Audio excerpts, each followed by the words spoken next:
Labantu laba siyabaxela week in week out. They work on their game, they increase the performance. It's not fair kuma clubs. Ama club they spend money to get these players. Bafethu ukuthi azodlala la, they scout, they spend money, they invest in lama players. Then iqhamuka ureferee fethu ezokuyona yonke lento le. So kuyiyo le issue ye-VAR. Pirates first game yayo mangaphosisi yakuyarulwa ukuthi offside ingekho offside. Kwasho ukuthi ngoba kulimalanga umuntu sahleka thina sithi hayi banesikhulu esithopho kabi fuze ngabe siku emphasize ukuthi i-VAR ibe khona. Yabo because lento ayigcini ukaffecta amanye ama team iChiefs neSundowns. Say included ke manje nePirates ukuthi isiyasafarisha kuma ruling afuze ngabe acover iVAR.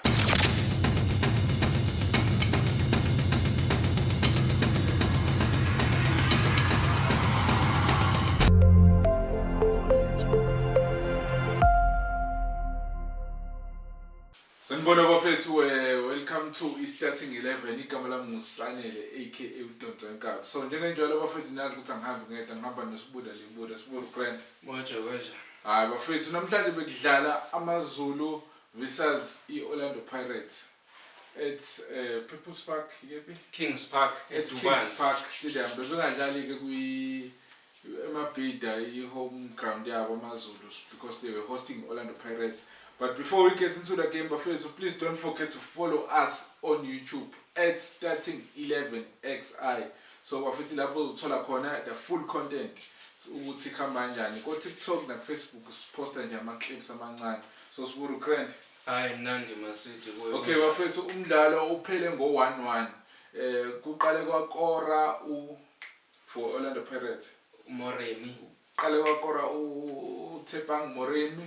Then what's izophela ngo-45 minutes equalize uNgwenya ngepenalty abayitholile AmaZulu. So umdlalo bafethu uphele ngo-1-1. Amagoli askora kwi-first half. Second half akuzange correct goals. Ubone kanjani umdlalo? Sinibingelele ma followers zethu, ma subscribers zethu. Sibuda Libuda in the house of Starting 11. Sesingenile. Yeah, igame ibimnandi kakhulu. Ama games beqondene ke dlala ngesikhathi esisodwa. Yabo. So esikhethile sibuke eyaMaZulu nePirates. Yes, ama champions bafethu. So sibonile nokuthi iKaizer Chiefs iwinile ngo-2-0. Ama goals from uMduduzi Shabalala, the second goal, the first goal ikore uBatman. Yeah. Amakhosi ajabulile. So amakhosi bafethu, they keep their number 1 spots at the top of the table with 6 points. So yeah, ne clean sheet. Ne clean sheet. Basically last game. Yeah. That shows character. Yeah. So bafethu, sibuda ngene game in masinyana bafethu, then we wrap it up. Yeah, Pagania performile kamnandi, ibhola belimnandi. First half bez attackana i-attacker. Up until walthola uMremi igoli nakhona bekubuyisa ushintshi wawusebenzisa kushuthi wakhulu ethunywa. Yabo keep ubuyise bekushayiwe. Yabo mengabe AmaZulu eattack bekuyayiphuma umdlali lo ophethe ibhola ashone phambili, angabi nayo ibackup. Laba abanye beyithe ukuba reserve ukuhlala emuva. So mayefika lapha akamthola umuntu ozomnika ibhola. That's why ama attacking Pirates beba ama target because bona bebephuma in numbers ukuthi kube khona abantu abazo receive ibhola eboxini noma ngaphandle kwe-18 area bakhahlele. Avelile ama chance kakhulu kwi-Pirates. uMbuthuma was unlucky first half. 2 chances akangakwazi ukuthi akore. Then the rest ke nje ngathini isiko lePirates ukuthi once afika phambili eboxini we are kicking the ball. If siskorishile siyajabula, if iskejile sibamba amakhanda. The intention fanele abadlali babe ne-intention yokuthi sifuna ukukora ke manje. Ukhipha ngiyakwazi ukuthi ngimshaye kwi-far post noma ibhola lami liya straight enethini so that izokwazi bingaguquka ngisho ngo-3-0 ebholeni la elimnandi yaphaphama AmaZulu agcine se-attack ngendlela afanele a-attack ngayo ngebhadi ke ama-targets akhona azange abe yi-goal up until sekuyoze kube u-45 minutes isiyithola i-penalty i-Pirates before i-penalty AmaZulu before i-penalty AmaZulu ayitholile i-chance yoku-equalizer wakora umdlali weMaZulu i-goal waphakamisa iduku u-lineman ethi lo mdlali okore i-goal u-offside uma sesivela iSlom umdlali othole i-goal lamaZulu was onside wacasuka uzwane angazi noma uze wathukise inhlamba yini ngabona ukuthi bekufanele that was a clear goal mhlambe bekungawo omunye umdlali oyi-offside but leyana so bafethu yabona nje igame namhlanje ithi bimnandi but irone uref ama-officials abantu bephethe umdlalo bayirunile but before ngene lapho bafethu mina uMbuthuma ngimbone namhlanje he had a good game uMbuthuma I think uwabukile ama-previous games akhe uMbuthuma une-effort kwale kona khona beyishaya even on target kwale kona ukuthi ukhiphe uyamncisha that is how a striker should move Mbuthuma you are doing good ukuthi awukoranga doesn't mean ukuthi ube ne-game ebheda yabona namhlanje hayi njengisile ukuthi uyi-striker udlala like you find him on ama-spaces yabo mangaqhubeka nje azoba dangerous sengingene ko-ref ibe khona-ke futhi ngaphandle kwapho i-clear cut chance ye-Pirates i-defender beliza la ngaceleni ulitholile ibhola ukhipha just to place ibhola vethu just to place ibhola alangangena okay yayithola-ke i-penalty AmaZulu a-equalizer 1-1 second half ungwenya so before lokho bafethu khona into engifuna ukuyisho bafethu awona bafethu mawukuthi asikwazi ukuba behind kangaka eAfrica iPSL Betway is one of the best leagues in Africa is one of the best ngeke mfethu even abantu abanganama ama-leagues right sibahlula ngama-resources sibahlula ngemali sibahlula ngama-players kodwa bona bane-VAR thina sinayo why singena i-VAR i-VAR buka manje lo mdlalo i-Pirates bidlala kamnandi kanjani wamosheka umdlalo wawo ayikill momentum futhi ngabe ulokhunje umbatha uthola red card nje straight red card ungwenya futhi uthola i-red card buka bethu ulimaze uSiphonduli kabuhlungu kanyana uSiphonduli wagcina ukudlala nini ngoNovember it's been 9 months uphuma ku-injury and that was a career threatening injury that's a tackle ayenzile ungwenya this was uncalled for umjidi uqeda kuyibuya this is the first game wagcina ukudlala nge-5 November last year uyabuya manje is being subjected to lento le and lento le isuka kule game le Sundowns engishilo ukuthi umkoni udlalise kabi sishilo la zathi umkoni udlalise kabi manje khona i-VAR ngabe bakwazile ukuthi uprotect yabona makuthiwa umkoni uthole lo mdlali lo ePolokwane sithi uthole i-red card ngabe mhlawumbe lento i-avoidekile le kumele kuze kulimale bani kubani kumele limaleke manje kuze kuthiwa hayi ke ilokhu because naye uref ngabona but uma khona i-VAR izokwazi ukumsiza enza ama-decision angcono yabo because nje mfethu i-game ye-Pirates ibimnandi after kwenzeke le yanto kuSiphonduli nabadlali bavele balokhu nje badangala bafethu this is not fair to my players especially because labantu laba siyabaxeka week in week out they work on their game they increase the performance is not fair kuma clubs ama-club they spend money to get these players bafethu ukuthi azodlala la they scout they spend money they invest kulama players then iqhamuka ureferee fethu ezokuyona yonke lento le kuyiyo le issue ye-VAR Pirates first game yayo mangingaphosisi yakuyarulwa ukuthi offside ingekho offside kwasho ukuthi ngoba kulimalanga umuntu sahleka thina sithi hayi banesikhulu esithopho kabi fuze ngabe siku emphasize ukuthi iVAR ibe khona yabo because lento ayigcini ukaffecta amanye ama team iChiefs neSundowns say included ke manje nePirates ukuthi isiyasafarisha kuma ruling afuze ngabe acover iVAR but lokho akwenze ngifisa ukwazi ukuthi imanagement topest management yePirates ithini ngeissue yeVAR angisho ukuthi PSL yeah imanagement yePSL yeah not yePirates sengisho ukuthi okay ngoba iPirates elinyazele umdlalo ingakho ngithi iPirates yabo even noma ngayiphi team elinyalelo umdlalo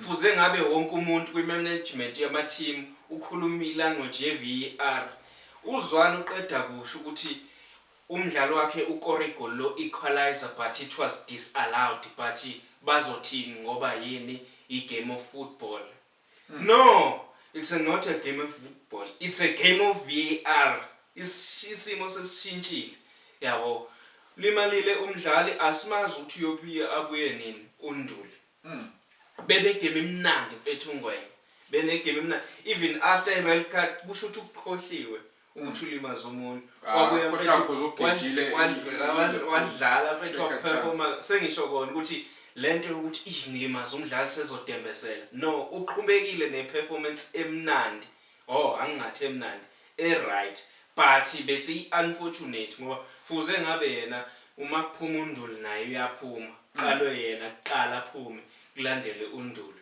but akwenzekanga lokho akwenzekanga well i-substitute ya coach befuna ukuyitshontsha uOt igame introducer upelepele ubabela sendiya apolice Khositsile hayi Khositsile yabo ya perform kamnandi iPirates ukuthi kwalaphi uma sifike eboxini iPirates ukuthi convert angazi ama substitute akhe coach uWadu bemnandi keep usibelebele undaba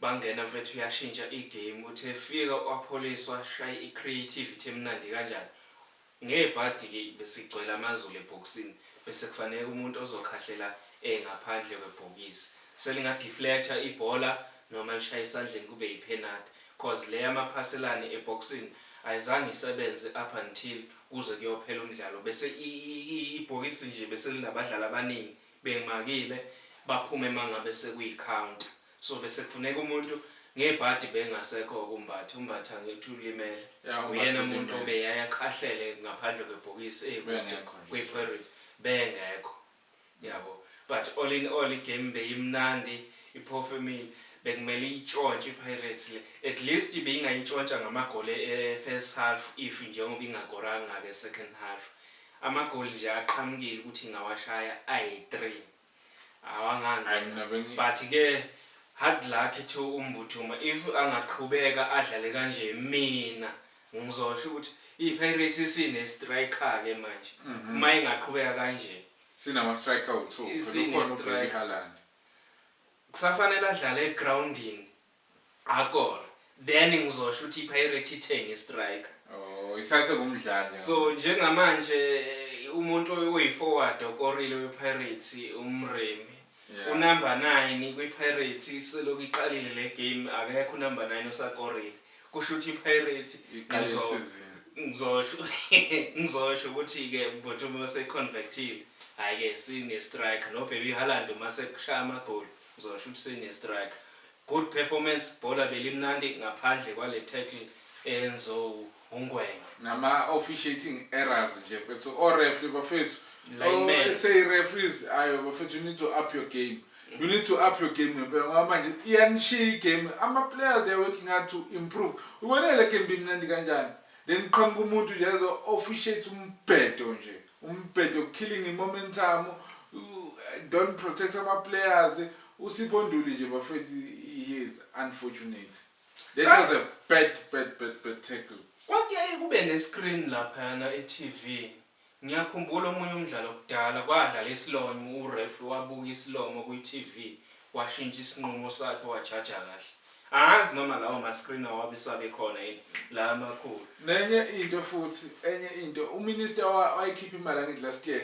ye-VAR basho bathi imali bayireceive okay wayikhipha late but before uminister ekhipha imali bona babengafuni ukuthi ibe khona i-VAR yini into ababeyenza preparishwa ngoba iphese liyayenza imali kakhulu yiphi into nguzubona ukuthi iphese liyayenza imali hlezi kunyusa imali mase ukubheka futhi la kwephese ayi mancane abo amathemana nama-sports amathemana nama-sports azinga-2 nga-3 yabo even no Betway kukhona angakufaka ukuthi mhlambe kubhadalwe lento le yenziwa amasibumbu le yabona yenziwa amasibumbu lento le and futhi inkinga labantu abangafuni ukuthi i-VAR ibe khona kuzosuke beyibhadi ukuthi ama-wrong decision a-affect team yabo le abayifavorayo bona bathi abayifuni ukuthi i-VAR ibe khona befuna ukulaya amanye ama-team manje sekulayeka yonke i-team currently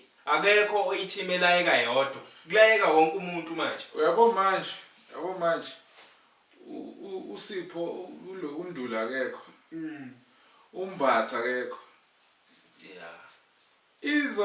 izo performa kanjani i-Orlando Pirates kwi-CAF ngoba i-CAF akuzomela idlale ama-preliminary rounds the best players alimele and there's nothing has been done limele ulinyazwa abantu abangayidlali i-CAF yabona ulimaza ama-national team players siya-affecteka sonke ngalento ye-VAR people must implement lento ye-VAR bekuliko beshona le nale yabo uthi hayi masifake i-VAR yabona laba ngoba sibarobha izosuka inaka i-VAR bese kushintshwa ama-decision kuyoze kube nini yabona-ke manje hayi mhlambe khona umdlali othi thina asiphatheki kahle ngoba sina-VAR or ref labahambisani ngakithi sizodlala into ebhedayo ukuze si-affecte le team le eprotectwayo uma ngabe ingekho i-VAR.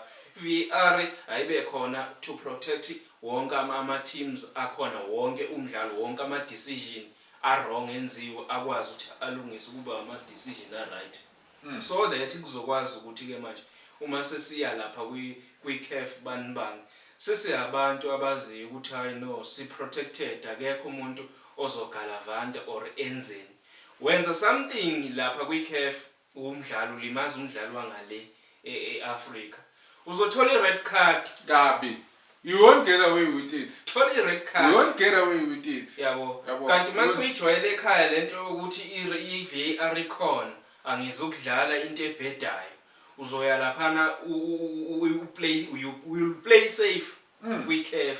I think that's another reason ukuthi why ama-team like South Africa strategy kwi-CAF because lapha ufika udlala umbhedo then you get punished uthola ama-red card uthola ama-yellow card abadlali ukuthi usuyaqhubeka umdlali abadlali bakho bathembayo sebe-booked usudlala ngabantu abangajwayeli because ama-players awayijwayeli i-VAR mefika kwi-CAF CAF kune-VAR la you can't get away with it ukuthi hayi uref usabhekele bafethu lento le nisenza siba amahlathi as South Africans. Our league is the best competitive league in Africa as a whole. In Africa as a whole. Ubona uMilford no Crook ngeke uzobabhayizela. Yabona. Ngeke uzobabhayizela ubona uTS Galaxy they take Sundowns toe to toe. And iMilford kungenzeka ukuthi bayishayile iswelele. Hayi bafethu. Possible. Then wonke umuntu uyayilokhu nje coming to the party but i-management iyababukelela abadlali. Hayi ngeke bafethu. Sesizoze sithini kanti? Hayi mina ngisazi. Yini le fanele sizwe. Khona abantu ekungena ngapha kuphume ngapha lento esiyishoyo kwa starting 11. Kade sifuna i-VAR kade sifuna i-VAR sikhuluma. Sithi last season sisho bafethu sidinga i-VAR baningi ama-officiating errors. And lawa orefle babantu bazowenza amaphutha. Why ningayifaki i-VAR because imali ikhona? So thenga ama-shares kwi-PSL sikhandeleke ka starting 11 i-VAR. Hayi bafethu. No so speedy recovery bafethu to Nduli speedy recovery to uTalente Mbatha speedy recovery to Tebogo Mokoena Danke siyabonga.